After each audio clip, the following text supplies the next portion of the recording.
Electric flux का आगाज़ करेंगे।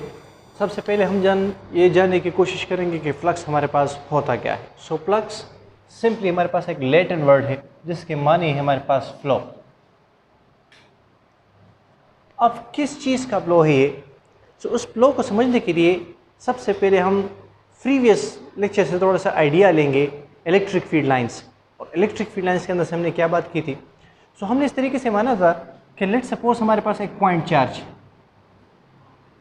Bye point charge we conclude कि एक ऐसा चार्ज जिसके हमारे पास बहुत स्मॉल डायमेंशंस होंगे, वेरी लो डायमेंशन होंगे या बहुत कम वॉल्यूम होगा उसका हमारे पास, तो उसको हमने कंसिडर किया था पॉइंट चार्ज के लिए। अब पॉइंट चार्ज के अंदर से हमने कहा था कि इसके अंदर से हमारे पास स्फीरिकल सिमेट्री होगी। बाय मीन स्फीरिकल सिमेट्री से मुराद ये होगा कि अगर हम इस चार्ज के सेंटर के ऊपर से खड़े रहेंगे और हर तरफ से देखेंगे तो हमारे पास ये इक्विडिस्टेंस रहेगा। जैसे मैं इस पॉइंट के ऊपर से रहूँगा तो यहाँ से लेकर यहाँ तक आर हमारे पास यूनिफॉर्म रहेगा, इस तरीके से यहाँ का आर हमारे पास सेम रहेगा, इस तरीके से यहाँ का आर हमारे पास सेम होगा, इस तरीके से यहाँ का आर हमारे पास सेम होगा। सो जो रेडियस हमारे पास होगा वो रेडियस हमारे पास अक्रॉस द स्फीयर जो हमारे पास होगा 3D स्ट्रक्चर जो हमारे पास है, इस 3D स्ट्रक्चर के मुताबिक हमारे पास ये यूनिफॉर्म रहेगा, आर हमारे पास चेंज नहीं होगा। सो अगर इस चार्ज पार्टिकल की वजह से मैं इलेक्ट्रिक फील्ड फाइंड करूँगा इस पॉइंट के ऊपर से, so I will find out the same value of electric field as we can find out electric field at point this and similarly at point this. तो इन सारे पॉइंट्स के ऊपर हमारे पास इलेक्ट्रिक फील्ड इंटेंसिटी की जो वैल्यूज हमें मिलेगी वो सब के सब हमारे पास स्फीरिकल सिमेट्री मिलेगी, सेम टू सेम हमारे पास मिलेगी। इसी तरीके से हमने कहा था कि हम एरो रिप्रेजेंटेशंस करते हैं। इस एरो रिप्रेजेंटेशन से हमने जाना था कि जो हमारे पास इलेक्ट्रिक फील्ड होता है इसका मैग्नीट्यूड और उसका डायरेक्शन इस तरीके से हमारे पास रेडियली आउटवर्ड होगा। इस एरो का लेंथ हमें मैग्नीट्यूड के बारे में बताएगा और इसका जो हेड होगा वो हमें डायरेक्शन के बारे में रिप्रेजेंट करेगा कि हमारे पास इस फील्ड का डायरेक्शन किस तरफ है।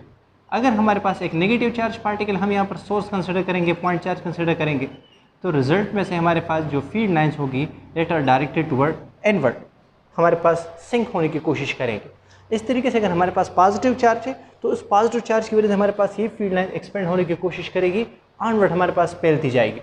अगर मैं एक दूसरा सरफेस यहाँ पर कंसिडर कर लूँ, सरफेस S2, तो इस सरफेस S2 के ऊपर से भी हमारे पास फील्ड लाइंस इसी डायरेक्शन के अंदर से होगी लाइक दिस। लेकिन अब हमारे पास जो फील्ड लाइंस की डायरेक्शंस होगी इसका लेंथ हमारे पास थोड़ा सा कम होगा, विच मीन्स कि जो हमारे पास इलेक्ट्रिक फील्ड इंटेंसिटी है एट दिस पॉइंट वो थोड़ी सी कम है as compare to previous one. तो सरफेस S1 के ऊपर से हमारे पास इंटेंसिटी ज़्यादा होगी और सरफेस S2 के ऊपर से हमारे पास जो इंटेंसिटी होगी वो थोड़ी सी हमारे पास कम होगी। इस तरीके से हमें कैसे पता चलता है कैसा होगा? तो ये बात हम कूलम लॉ से जान चुके हैं कि यहाँ पर हमारे पास इन्वर्स स्क्वायर लॉ वेरी करता है and we know that electric field intensity is directly proportional to 1/r²। जितना हम चार्ज पार्टिकल से पॉइंट चार्ज से दूर होते जाएंगे उतना ही हमारे पास इसकी जो इंटेंसिटी होगी हमारे पास कम होती जाएगी। सो हम एक और रिप्रेजेंटेशन के थ्रू इन लाइंस को कंबाइन कर सकते हैं इस तरीके से। तो हमारे पास ये ऐसा नज़र आएगा जैसे हमारे पास किसी व्हील के स्पोक्स होंगे, like spokes of a wheel, parallel line जिस तरीके से इसके रिप्रेजेंटेशन होगी। इस पॉइंट चार्ज का जो फील्ड होगा वो हमारे पास रेडियली आउटवर्ड होगा। इस फील्ड की अंदर से हम एक यूनिट वेक्टर को रिप्रेजेंट करेंगे और वो यूनिट वेक्टर हमारे पास डायरेक्शन को रिप्रेजेंट करेगा, that is always radially outward.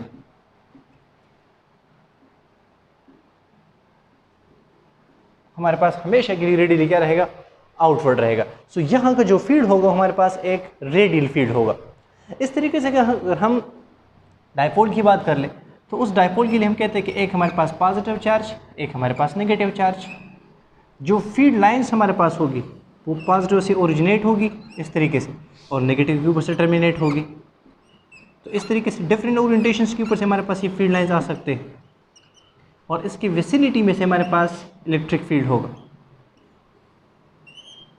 Like this and that will represent the electric field intensity। In that particular region. तो यहाँ से हमने एक बात सीखी कि जो हमारे पास पॉजिटिव चार्ज होगा, लाइंस ऑफ फोर्सेस ओरिजिनेट होते हैं फ्रॉम हियर, जबकि जो हमारे पास नेगेटिव चार्ज होते हैं, लाइंस ऑफ फोर्सेस सिंक हो जाते हैं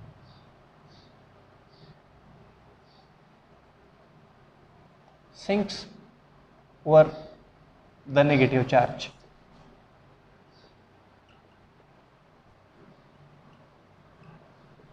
इसके बीच में से हमारे पास ये एक सिंपल रिप्रेजेंटेशन है।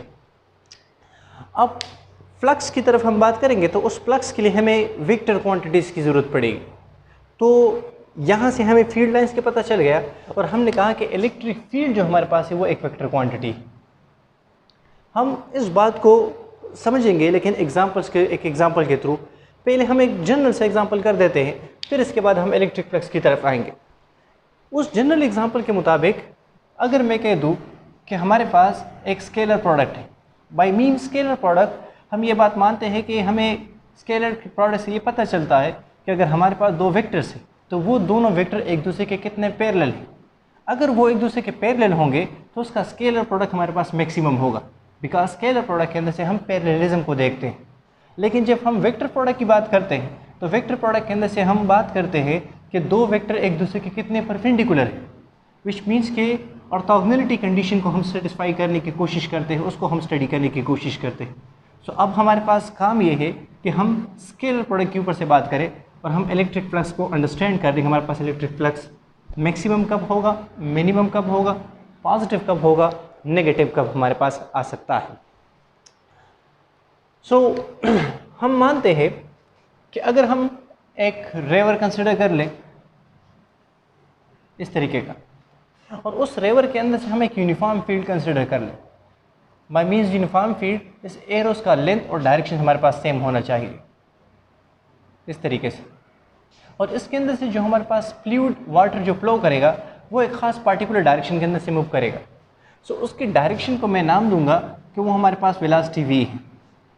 अब चूंकि वेलोसिटी हमारे पास v एक वेक्टर क्वांटिटी है तो ये जो फील्ड हमारे पास बना ये हमारे पास एक वेक्टर फील्ड है। इसी तरीके से हमने डिफाइन किया था कि हमारे पास स्केलर फील्ड्स भी होते हैं जिसके लिए हमारे पास डायरेक्शंस की ज़रूरत नहीं होती, तो हमारे पास ये एक वेक्टर फील्ड आ गया। अब इस वेक्टर फील्ड के अंदर से अगर मैं यहाँ पर किसी वाटर पार्टिकल्स की वेलोसिटी को देखूंगा तो उस वाटर पार्टिकल की वेलोसिटी हमारे पास यहाँ पर जो होगी वो यहाँ पे भी होगी, बिकॉज हमारे पास वेलोसिटी की क्या होगी, यूनिफॉर्म वेलोसिटी होगी। इस यूनिफॉर्म वेलोसिटी के अंदर से हम मानते हैं कि यहाँ का जो फील्ड है ये फील्ड हमारे पास यूनिफॉर्म फील्ड है, यूनिफॉर्म फील्ड। इसी तरीके से हम एक प्लेन एरिया कंसिडर कर लेते हैं। वो प्लेन एरिया मैं यहां से लूंगा समथिंग लाइक दिस।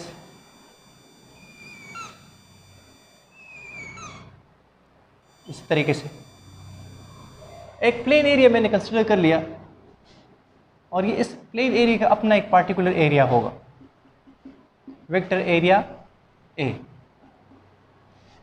अब हम ये जानना चाहते हैं कि इस प्लेन एरिया के थ्रू ये जो हमारे पास सरफेस एरिया है, इस सरफेस एरिया के थ्रू हमारे पास यहाँ से कितने फ्लूइड्स इसके पास जा सकती है, कितने वाटर पार्टिकल्स हमारे पास होंगे, कितने पार्टिकल्स विद वेलोसिटी v हमारे पास इस प्लेन एरिया को, इस एरिया को हमारे पास ट्रेवर्स कर सकते हैं, इस प्लेन एरिया को हमारे पास क्रॉस कर सकते हैं, या कितना वॉल्यूम हमारे पास होगा जो इस प्लेन एरिया को हमारे पास ट्रांसफॉर्म कर सकता है, इसके गिर्द हमारे पास, इसके थ्रू हमारे पास जा सकता है। सो वॉल्यूम के लिए हम लिखेंगे कि जो हमारे पास इसका एरिया होगा प्लस जिस वेलोसिटी के साथ हमारे पास ये पार्टिकल जाएंगे, तो उस वॉल्यूम के लिए हम क्या लिखेंगे कि that volume is equal to A into V. हमारे पास इसकी ए का डायरेक्शन तो वेक्टर एरिया और दूसरा हमारे पास v है तो वेलोसिटी ऑफ द पार्टिकल्स।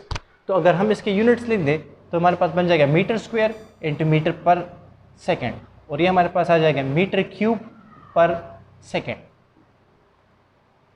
तो विद इन यूनिट टाइम हमारे पास इतना फ्लूइड इससे पास आउट हो सकता है, इससे ट्रांसमिट हो सकता है। अब अगर मैं फ्लक्स के हवाले से बात करूंगा, बिकॉज फ्लक्स के लफ्ज़ को हमने अंडरस्टैंड किया कि the word flux mean to flow, तो इस सरफेस एरिया से हमारे पास कितने फ्लक्स फ्लो कर सकता है, कितना फ्लक्स इससे पास आउट हो सकता है। सो इसके लिए हम जनरल नोटेशन लिख देते हैं और उस नोटेशन के मुताबिक हम कहते हैं कि इसको हम रिप्रेजेंट करेंगे पाई से। यहाँ पर हमारे पास 2 वेक्टर्स हैं, एक वेक्टर हमारे पास आ गया वेलोसिटी वेक्टर, दूसरा हमारे पास आ गया एरिया वेक्टर।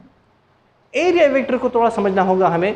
अगर एरिया हमारे पास वेक्टर क्वांटिटी है तो एरिया के लिए हमने लिखा था कि किसी भी वेक्टर का हमारे पास एक मैग्नीट्यूड होता है और साथ ही साथ हमारे पास एक नॉर्मल होता है, विच मीन द डायरेक्शन। तो जो हमारे पास नॉर्मल होगा यूनिट वेक्टर होगा, इस यूनिट वेक्टर की मैग्नीट्यूड हमारे पास हमेशा के लिए 1 रहता है और इसका काम ये होता है कि स्पेसिफिकेशन ऑफ डायरेक्शन होगा।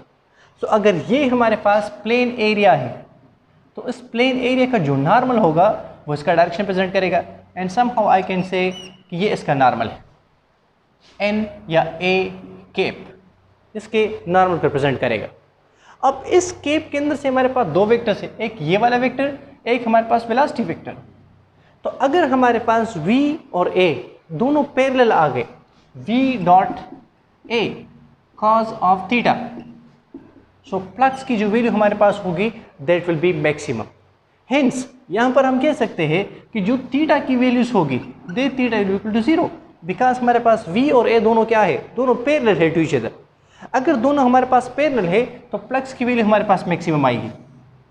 सो pi is equal to v डॉट a cos of theta, and if theta is equal to 0 so v vector dot area vector cos of 0, और cos 0 हमारे पास होता है 1 के बराबर।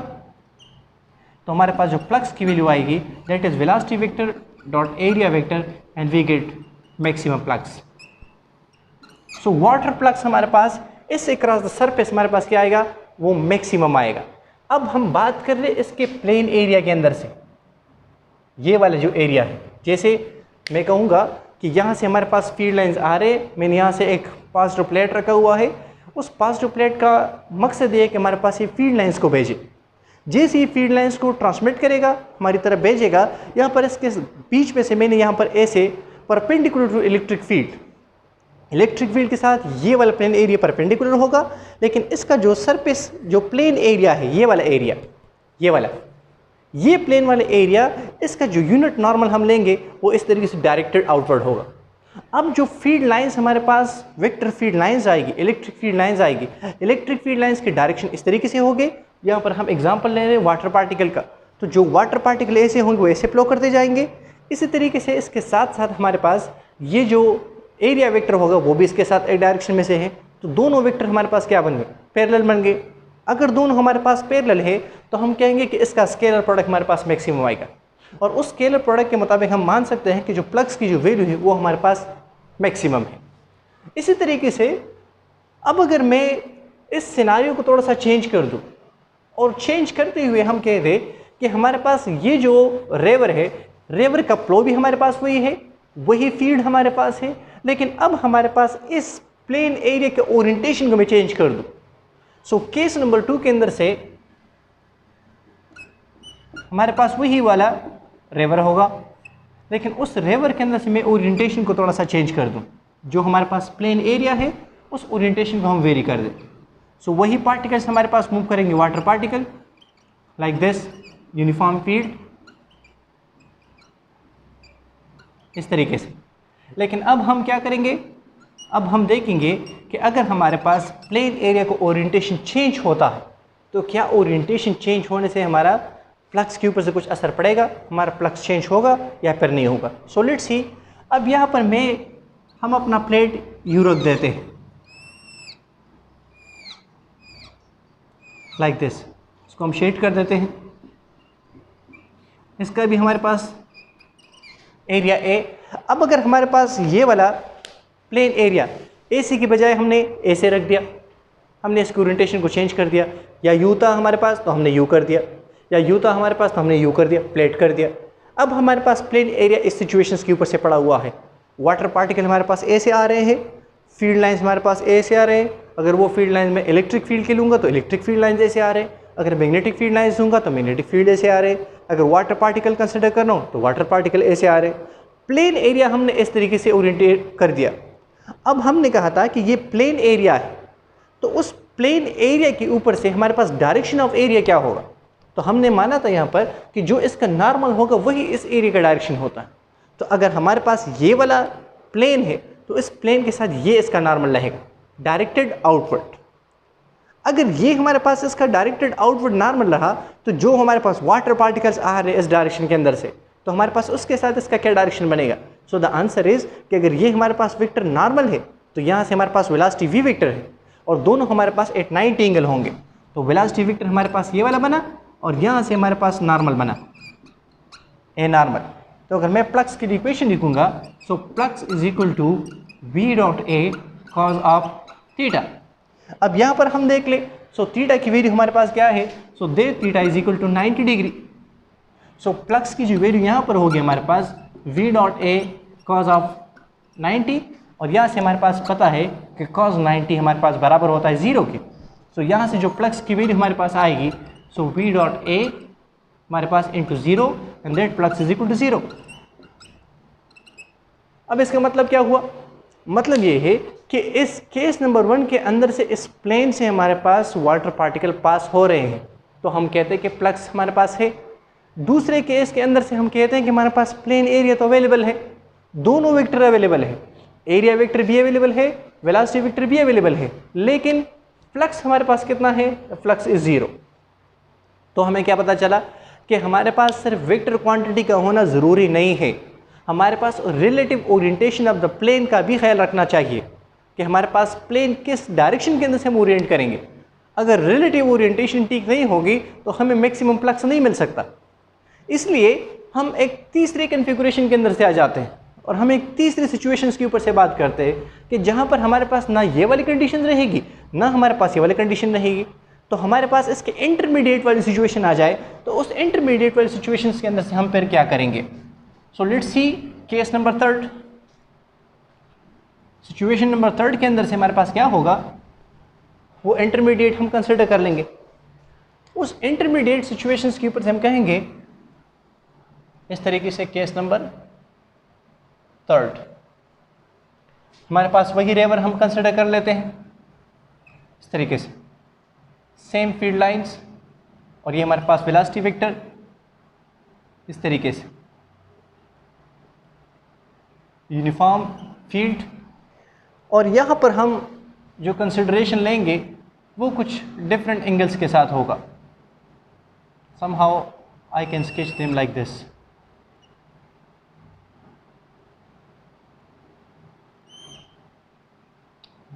इस तरीके से बन जाएगा।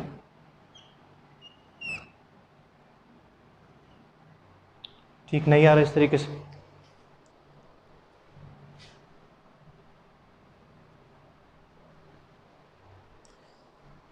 इसको मैं एक सिंपल लाइन से रिप्रेजेंट करता हूँ क्योंकि भी हमारे पास ये ठीक तरीके से ड्रॉ नहीं हो रहा। तो हमारे पास लेट सपोज हम कह दें कि इस तरीके का हमने एक वेक्टर स्केच कर दिया लाइक दिस। अब हमने फ्लक्स को फाइंड करना है कि इस प्लेन एरिया से हमारे पास फ्लक्स की जो वैल्यू होगी अब हमारे पास क्या आएगी। क्या फ्लक्स हमारे पास मैक्सिमम होगा, फ्लक्स हमारे पास 0 होगा, या फ्लक्स हमारे पास कुछ और वैल्यूज देगा। So for the sake of that यहाँ पर हमारे पास ये आ गया वेलोसिटी वेक्टर। इस वेलोसिटी वेक्टर के हम कंपोनेंट्स लेंगे बिकॉज हमारे पास थीटा इन्वॉल्व है इस तरीके से। और जो हमारे पास ये वाला प्लेन एरिया है, ये वाला हमारे पास इसका जो नॉर्मल होगा वो ये बन जाएगा नॉर्मल ए। तो इसके बीच में हमारे पास थीटा इन्वॉल्व हो जाएगा एंगल।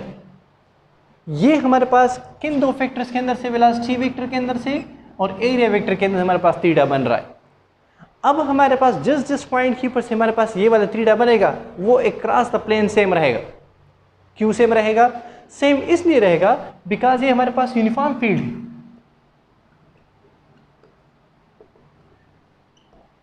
इस यूनिफॉर्म फील्ड के अंदर से हमने माना था कि हम अगर इस पॉइंट के ऊपर से वेलोसिटी कंसीडर करेंगे या इस पॉइंट के ऊपर से, इस पॉइंट के ऊपर से या इस पॉइंट के ऊपर से, तो हर पॉइंट के ऊपर से हमारे पास जो वेलोसिटी की वैल्यूज होगी they are remain the same all across the river. तो हमने कहा था कि इस पॉइंट के ऊपर से जिस पॉइंट के ऊपर से भी हमारे पास क्या बनेगा, वेक्टर बनेगा, उसके ऊपर से हमारे पास थीटा की वैल्यू क्या रहेगी, इट रिमेन दी सेम। तो यहाँ पर हमने क्या कर दिया, कि flux is equal to velocity vector dot area vector into cos of theta, and that theta will decide कि हमारे पास फ्लक्स यहाँ पर कितना होगा। तो ये हमारे पास बन गया वेक्टर फील्ड, क्योंकि हमारे पास वेलोसिटी भी वेक्टर क्वांटिटी, एरिया भी वेक्टर क्वांटिटी, लेकिन जो हमारे पास फ्लक्स बन रहा है वो फ्लक्स हमारे पास एक स्केलर क्वांटिटी है। और हमने डिफाइन किया था प्रीवियस क्लासेस के अंदर से कि हमारे पास जो स्केलर प्रोडक्ट होता है, स्केलर प्रोडक्ट, तो उसके हमने कहा A dot B is equal to A B cos of theta, इस तरीके से कि अगर थीटा हमारे पास 0 होगा so a dot B is equal to A b cos 0 and this cos 0 is equal to 1 and this is equal to a dot b maximum. अब इस बात को थोड़ा सा विजुलाइज कर देते हैं, इस बात को थोड़ा सा और अच्छी तरीके से समझ लेते हैं। प्लेन को हटाकर हम एक ट्यूब की बात कर देते हैं, एक पाइप की बात कर लेते हैं, और हम कहते हैं कि यहाँ पर मैंने इस प्लेन की बजाय एक पाइप रखा। उस पाइप का अपना क्रॉस सेक्शनल एरिया होगा, तो क्या उस पाइप को मैं अगर इस ओरिएंटेशन के अंदर से प्लेस करूँगा तो हमारे पास फ्लक्स पास होगा उससे। सो आंसर इज यस। हमारे पास फ्लूइड यहाँ से एंटर होगा और यहाँ से लीव करेगा, आउट होगा, फ्लक्स बन रहा है, फ्लक्स हमारे पास फ्लो कर रहा है। अगर ये वाली सिचुएशन, ये वाला पाइप मैं यहाँ पर रख दूँ लेकिन पाइप का ओरिएंटेशन में चेंज कर दूँ, सो पाइप का ओरिएंटेशन चेंज करने से मुराद ये है कि अब मैं पाइप को इस तरीके से रख दूँ, इस तरीके से, तो यहाँ से तो हमारे पास वाटर पार्टिकल इससे पास हो रहे थे, तो क्या अब यहाँ से हमारे पास वाटर पार्टिकल इससे पास होंगे? तो आंसर इज नो, क्योंकि उसकी ओरिएंटेशन चेंज है। आल तो हम जानते हैं कि यहाँ पे भी वेक्टर एरिया है, यहाँ पे हमारे पास वेलोसिटी वेक्टर है, लेकिन डायरेक्शन क्या है, थीटा कितना है 90, ओरिएंटेशन चेंज। अगर ओरिएंटेशन चेंज है तो यहाँ से हमारे पास कोई किस किस्म की भी हमारे पास वाटर पार्टिकल इससे पास नहीं होंगे। थर्ड सिचुएशन, थर्ड कन्फिगुरेशन, यही पाइप की ओरिएंटेशन में थोड़ा सा चेंज कर दूँ। सो पाइप की ओरिएंटेशन चेंज करने से हम इस तरीके से मान दें, लाइक दिस, सर्टेन एंगल के साथ मैंने इसको प्लेस कर दिया। तो अब हमारे पास इस सिचुएशन के ऊपर से कोई फ्लक्स पास नहीं हो रहा, यहाँ से मैक्सिमम फ्लक्स पास हो रहा है और यहाँ से हमारे पास थोड़ा थोड़ा फ्लक्स पास हो रहा है। डिपेंड करेगा कि थीटा कितना है, थीटा आप लोग चेंज करेंगे तो फ्लक्स की वैल्यू हमारे पास चेंज होगी। आई होप कि हमें अब फ्लक्स के अंदर से कोई कन्फ्यूजन नहीं रहेगी। अब हम अपने मेन बात की तरफ आ जाते हैं कि किस तरीके से हम इलेक्ट्रिक फ्लक्स को समझेंगे। हमारा काम क्या है, इलेक्ट्रिक फील्ड को और इलेक्ट्रिक फ्लक्स को समझना है। ये हमारे पास एक सिंपल सा एग्जांपल था जिसकी मदद से हम फ्लक्स की वैल्यूज़ को समझ सकते हैं। नाउ लेट्स सी, हमारे पास इलेक्ट्रिक फील्ड दो किस्म के होते हैं, एक हमारे पास होता है वेरिएबल फील्ड और एक हमारे पास होता है यूनिफॉर्म फील्ड। अगर हम यूनिफॉर्म फील्ड की बात करेंगे इलेक्ट्रिक फील्ड की, तो उसके लिए हमारे पास क्या कंडीशंस होगी। अगर हम बात करेंगे नॉन यूनिफॉर्म फील्ड की, तो इसके लिए हमारे पास क्या कंडीशंस रहती है। So by mean of uniform field कि अगर हमारे पास फील्ड लाइंस होंगे, इलेक्ट्रिक फील्ड लाइंस, तो वो इक्वल हमारे पास स्पेसिंग होगी, सेम डायरेक्शंस के अंदर से होगी, तो वो हमारे पास यूनिफॉर्म कहलाएगा। लेकिन अगर हमारे पास डायरेक्शन चेंज हो रहा है उस लाइंस का या स्पेसिंग बराबर नहीं है, तो फिर हम मानेंगे तो वो हमारे पास नॉन यूनिफॉर्म फील्ड है। इलेक्ट्रिक फील्ड की जब हम बात करते हैं, सो इलेक्ट्रिक फील्ड हमारे पास एक वेक्टर क्वांटिटी, अगर वो इलेक्ट्रिक फील्ड हमारे पास इक्वली स्पेसेस लाइन से रिप्रेजेंट होता है तो वो हमारे पास एक यूनिफॉर्म फील्ड होगा। अगर हमारे पास डिफरेंट ओरिएंटेशन से रिप्रेजेंट होता है तो वो हमारे पास एक नॉन यूनिफॉर्म फील्ड होगा। सो फॉर यूनिफॉर्म फील्ड में इस तरीके से लिख दूंगा कि ये हमारे पास फील्ड लाइंस हैं, इक्वली स्पेसेस, इस तरीके से यूनिफॉर्म फील्ड, इलेक्ट्रिक फील्ड इस तरीके से इन स्पेस, पोजीशन वेक्टर को मैं रिप्रेजेंट कर दूंगा स्पेस के अंदर से। यहाँ से हम एक स्केच कर देते हैं इस तरीके से। तो यहाँ से हमारे पास स्पेसिंग भी डिफरेंट है, डायरेक्शन भी दोनों के अपोजिट है, तो हम कहेंगे इसको non uniform field.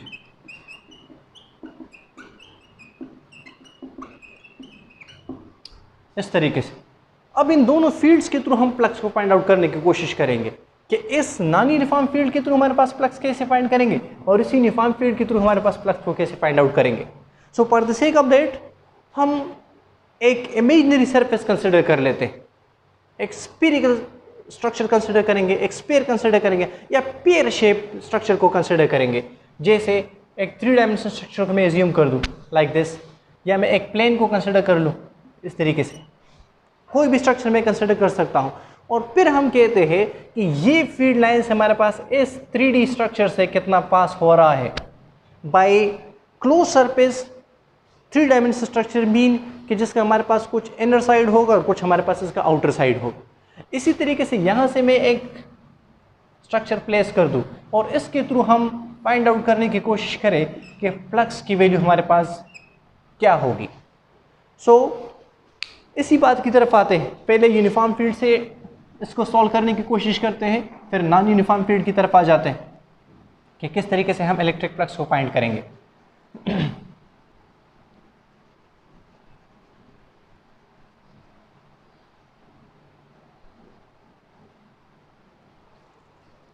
Now let's see कि हमारे पास एक पॉइंट चार्ज कंसिडर कर ले या हमारे पास लाइन ऑफ चार्ज कंसिडर कर ले, जो भी हमारे पास डिस्ट्रीब्यूशन होगा उस डिस्ट्रीब्यूशन से हमारे पास जो फील्ड लाइंस होगी वो इस तरीके से एमिट होती जाएगी, and that is the direction of the field. जो हमारे पास इलेक्ट्रिक फील्ड होगा जो उसके डायरेक्शंस होंगे हमारे पास। अब इस फील्ड लाइंस के सामने से मैं परपेंडिकुलरली एक सरफेस प्लेस कर देता हूं।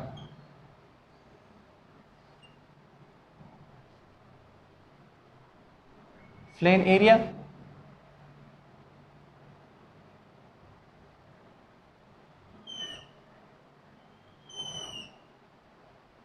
इस तरीके से,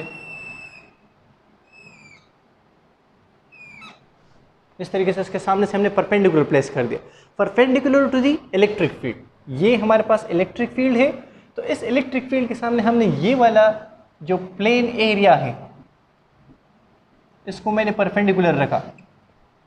परपेंडिकुलर रखने से क्या होगा, मैक्सिमम फील्ड लाइंस हमारे पास इस प्लेन एरिया से पास आउट हो सकते हैं। अब इसके अंदर से हमारे पास ये वाला सरफेस एरिया है, ये सरफेस। अब इसका डायरेक्शन में देखूंगा तो इसका हमारे पास जो नॉर्मल होगा वो यूनिट वेक्टर होगा, रेडियली आउटवर्ड, ये एक वेक्टर बन गया। यहाँ से हमारे पास एक वेक्टर ये है जो फील्ड लाइंस है ये वाले, तो हमारे पास इलेक्ट्रिक फील्ड लाइंस है तो मैंने ई से रिप्रेजेंट कर दिया, 2 वेक्टर हमारे पास आ गए ई एंड ए। अगर ये वाला फील्ड लाइन यहाँ से पास होगा इसी तरीके से, सो ई और एन के बीच में से क्या एंगल होगा, so answer is theta is equal to 0, because दोनों हमारे पास क्या है, पैरेलल है। और पहले केस के अंदर से हमने जो इक्वेशंस लिखे थे that phi is equal to, हमने लिखा था v dot area cos of theta, तो यहाँ पर हम थोड़ी सी चेंजेस करा देंगे। चेंजेस क्यों कराएंगे, चेंजेस इसलिए कराएंगे क्योंकि यहाँ पर हमारे पास वेक्टर क्या है, इलेक्ट्रिक फील्ड, और साथ ही साथ vector area into cos of theta. F theta is equal to 0, दोनों अगर हमारे पास पैरेलल है इलेक्ट्रिक फील्ड और वेक्टर एरिया, तो हमारे पास फ्लक्स की जो वैल्यू आएगी ई डॉट ए मैक्सिमम, इस तरीके से। सेकेंड सिचुएशन के ऊपर से जैसे हमने किया था कि हमने प्लेन की ओरिएंटेशन को चेंज कर दिया, इसी प्लेन को मैंने इस तरीके से ओरिएंट कर दिया कि हमारे पास ये इसका जो वेक्टर नॉर्मल एरिया है वो परपेंडिकुलर आ जाए। तो उस सिचुएशन के लिए हम ड्रॉ कर देंगे इस तरीके से कि ये हमारे पास फील्ड लाइंस है इस तरीके से, और इसके सामने से हमने इस तरीके से प्लेन एरिया को रख दिया जिसका यूनिट नॉर्मल हमारे पास रेडियली आउटवर्ड होगा इस तरीके से। सो अब इलेक्ट्रिक फील्ड ई और एरिया ए के बीच में से क्या डायरेक्शन होगा, सो हमारे पास आंसर है 90 डिग्री। सो फ्लक्स की जो वैल्यू आएगी E dot A cos of 90 and cos 90 is equal to 0, so flux की वैल्यू क्या होगी 0, विच मीन्स कि इस सरफेस से इस प्लेन एरिया से हमारे पास maximum electric field lines pass out हो सकते हैं, लेकिन ये हमारे पास इलेक्ट्रिक फील्ड के अंदर से ही रहेगा, लेकिन इस प्लेन एरिया से हमारे पास कोई इलेक्ट्रिक फील्ड लाइंस पास नहीं होगा। And similar is the case, यहाँ पर हम एंगल थीटा की वेरिएशंस कर दे तो एंगल थीटा वेरिएशन होने से हमारे पास ये वाली वैल्यू चेंज होती जाएगी। अब अगर हम कह दें कि हम नॉन यूनिफॉर्म फील्ड के अंदर से इसको रख देते हैं, हमारे पास एक इर्रेगुलर शेप ऑब्जेक्ट है और उस इर्रेगुलर शेप ऑब्जेक्ट को हमने एक नॉन यूनिफॉर्म फील्ड के अंदर से प्लेस कर दिया, और उसकी मदद से हम इलेक्ट्रिक फ्लक्स को फाइंड आउट करना चाहते हैं। तो हमारे पास उसकी वैल्यू क्या होगी?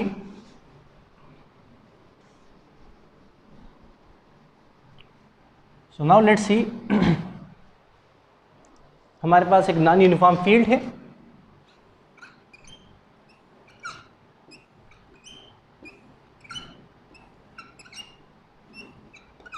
जिसके डायरेक्शन टोटली हमारे पास एक दूसरे से अलग अलग होंगे, और हमने एक क्लोज शेप ऑब्जेक्ट को हम कंसिडर कर लिया। हम यहाँ से इस फील्ड को हम मानते हैं कि ये फील्ड हमारे पास नॉन यूनिफॉर्म है, वो हमारे पास स्पेस के अंदर से वेरी हो सकता है, चेंज हो सकता है। लेकिन अगर हम फ्लक्स फाइंड आउट करने की कोशिश करेंगे तो हम यहाँ पर एक स्मॉल पेज कंसिडर करेंगे, वेरी स्मॉल एरिया, इतना स्मॉल कि इसको हम कहेंगे delta A1, very small area. अब इस स्मॉल एरिया का जो हमारे पास ओरिएंटेशन होगा तो इट इज़ और कन्वेंशनल कि हम इसका आउटपुट नॉर्मल लेंगे। अब उसका आउटपुट नॉर्मल हमारे पास ए यूनिट वेक्टर बना इसी तरीके का। अब फील्ड को जब हम देखते हैं तो हमने ये वेक्टर एरिया इतना स्मॉल कंसिडर किया हुआ है कि इससे जो फील्ड लाइंस पास होंगे वो इतना स्मॉल होगा कि वो वेक्टर एरिया जो इलेक्ट्रिक फील्ड ई होगा वो उस स्मॉल पोर्शन के ऊपर से हमारे पास यूनिफॉर्म रहेगा। मतलब हमारे पास एक नॉन यूनिफॉर्म फील्ड है, लेकिन हमने इसको इतना स्मॉल डिवाइड कर दिया कि एक पेज के ऊपर से हमारे पास जो इलेक्ट्रिक फील्ड की जो वैल्यू आ रही है उस पॉइंट के ऊपर से हमारे पास इलेक्ट्रिक फील्ड की वैल्यू क्या है, वो यूनिफॉर्म है। तो इस सरफेस एरिया A1 की जगह में फ्लक्स को लिख दूँ π1, so E1 dot del A1 cos of theta, तो हमारे पास ये बन जाएगा E1 dot del A1 maximum इस एक पेज के थ्रू हमारे पास आ जाएगा। इसी तरीके से अक्रॉस द होल सब्जेक्ट हम इसको डिवाइड कर देते हैं स्मॉल स्मॉल पेजेस के अंदर से, n नंबर ऑफ पेजेस के अंदर से डिवाइड कर देते हैं। लेकिन याद रखिए यहाँ पर हम एक बात मान रहे हैं कि हमारे पास जो इलेक्ट्रिक फील्ड की वैल्यूज है वो यूनिफॉर्म नहीं है, वो हमारे पास वेरिएबल है, वो चेंज हो रहे हैं। लेकिन हमने इसकी डिवीजन इस तरीके से कर दी कि हर पॉइंट्स के ऊपर से हमारे पास जो वैल्यूज आ रही है वो वैल्यूज हमारे पास क्या है, वो यूनिफॉर्म आ रही है। तो अगर मैं टोटल फ्लक्स की बात करूँगा तो सेकेंड फ्लक्स हमारे पास आ जाएगा E2 डॉट डेल A2, इस तरीके से φ3 is equal to E3 dot del A3। तो हमारे पास जो टोटल वैल्यू आएगी phi total and that is equal to π1 plus φ2 plus φ3 up to πn बन जाएगा, that is E1 dot del A1 plus E2 dot del A2 up to En dot del An बन जाएगा। अब यहाँ पर हम ये नहीं कर सकते कि इलेक्ट्रिक फील्ड को हम कॉमन कर दे। क्यों कॉमन नहीं कर सकते? कॉमन इसलिए नहीं कर सकते because this E is not uniform. ये ई हर पॉइंट्स के ऊपर से हमारे पास चेंज हो रहा है। सो अगर ई चेंज हो रहा है तो हम इसको कॉमन नहीं कर सकते। तो हम क्या करेंगे, इसकी समेशन ले लेंगे E i dot del A i, so i is equal to 1 up to n। तो हम ith पार्टिकल से स्टार्ट लेंगे, पहले पार्टिकल से स्टार्ट लेंगे and it will go toward across the whole object. हमारे पास n पार्टिकल्स तक हम जाएंगे और n पार्टिकल्स के ऊपर से टोटल फ्लक्स हम फाइंड आउट करने की कोशिश करेंगे। So that is how we can calculate the electric field या flux through a close surface in non uniform field.